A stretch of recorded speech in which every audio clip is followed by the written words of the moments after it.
ఇంకెప్పుడు కూడా దేవుని మందిరానికి వస్తున్నప్పుడు లెక్కలేసుకోమా. పెట్రోల్కి ఎంత ఖర్చు అవుతుంది, ట్రైన్కి ఎంత ఖర్చు అవుతుంది, బస్సుకి ఎంత ఖర్చు అవుతుంది, ఆటోకి ఎంత ఖర్చు అవుతుంది. వినో, నిన్ను నన్ను ప్రేమించిన పుణ్యానికి దేవుడు ఏం విడిచిపెట్టి వచ్చాడో తెలుసా? పరలోకాన్ని విడిచిపెట్టి వచ్చాడు. దేవునిగా ఉండే భాగ్యాన్ని విడిచిపెట్టి వచ్చాడు. కోటాను కోట్ల దూతల చేత నిత్యమో పొగడబడుతున్న, గణపరచబడుతున్న భాగ్యాన్ని విడిచిపెట్టి వచ్చాడు. ఎంత దూరం వచ్చాడు?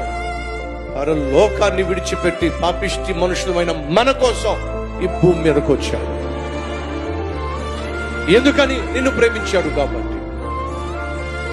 ఆయన రావడానికి నిన్ను ప్రేమించిన పుణ్యానికి చెల్లించిన వేళ ఎంతో తెలుసా? తన ప్రాణాన్ని నీ కోసం దారిపోశాడు. తన ప్రాణాన్ని నీ కోసం సిలువలో అప్పగించాడు. ఎంత వెల ఇచ్చే ఆయన ప్రాణాన్ని కొనగలరో ఒకసారి ఆలోచించాడు.